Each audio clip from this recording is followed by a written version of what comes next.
रमेश और सुनार का लालच।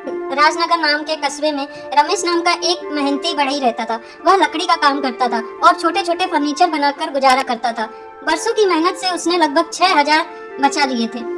एक दिन उसका दोस्त मोहन बोला, अरे रमेश, सुना है हाल ही में यह चोरी डकैती बहुत बढ़ गई है, पैसे घर में रखना सुरक्षित नहीं है। रमेश चिंतित हुआ, सही कह रहे हो, लेकिन रखूं कहाँ?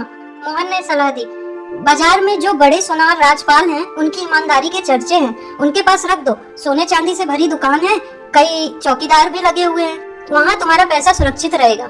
रमेश को बात ठीक लगी। वह अगले दिन राजपाल सोनार के पास पहुँचा। राजपाल जी, ये 6,000 है, कुछ महीनों के लिए सुरक्षित रख लीजिए अपने पास। राजपाल मुस्कुराते हुए बोला, अरे चिंता मत करो, तुम्हारे पैसे मेरी तिजोरी में बिल्कुल सुरक्षित रहेंगे।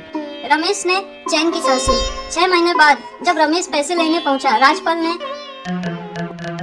गुस्से में कहा, कौन से पैसे? मेरे पास कोई रिकॉर्ड नहीं है, कागज कहाँ है? कब दिया था तुमने मुझे पैसे? रमेश घबरा गया, कोई कागज नहीं, मैंने भरोसे पे आपको दिए थे। राजपाल हंस पड़ा। भरोसे से? फिर तो भूल जाओ, मेरे पास तुम्हारे नाम का कुछ नहीं है। और उसने अपने आदमी बुलाकर रमेश को दुकान से धक्के मारकर निकाल दिया। रमेश दुखी होकर अपने घर लौट आया। अगले दिन उसने यह बात मोहन को बताई। मोहन ने गुस्से में कहा, चिंता मत कर, मैं एक तरकीब लगाता हूँ और उससे अपने पैसे निकलवाता हूँ। अगली सुबह मोहन भारी सूटकेस लेकर राजपाल की दुकान पहुंचा। राजपाल जी, मैं अगले महीने विदेश जा रहा हूँ, यह 1 लाख रुपए है, कुछ समय के लिए अपने पास सुरक्षित रख लीजिए। राजपाल की आंखें चमक उठी और बोला, वाह, बिल्कुल रख लूंगा, आपके पैसे मेरे पास सुरक्षित रहेंगे। इतने में रमेश दुकान में दाखिल हुआ। मोहन ने मुस्कुराते हुए कहा, अरे यह तो मेरा दोस्त रमेश है, आपने इसे 6,000 लौटाने का वादा किया था ना? अच्छा हुआ अभी लौटा दीजिए, ताकि मैं निश्चिंत होकर अपने पैसे आपके पास रख सकूं। राजपाल घबरा गया, उसकी लालच और झूठ खुलने वाला था। उसने जल्दी से तिजोरी खोली और रमेश के 6,000 उसे लौटा दिए।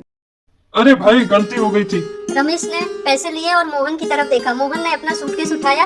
राजपाल जी, अब मुझे पैसे रखने की जरूरत नहीं है, मेरा विदेश जाने का प्लान बदल गया। राजपाल हक्का बक्का रह गया। धत तेरी, ये दोनों तो मुझे चकमा देकर चले गए, मेरे 6,000 भी ले गए। रमेश ने मोहन का हाथ पकड़कर कहा, तुम्हारी मदद के बिना मैं अपनी मेहनत की कमाई कभी वापस ना पा सकता था। तुम ही मेरे सच्चे और अच्छे दोस्त हो। मोहन मुस्कुराया, ईमानदारी से कमाने वाला कभी हारता नहीं। Thanks for watching. Please one like and subscribe.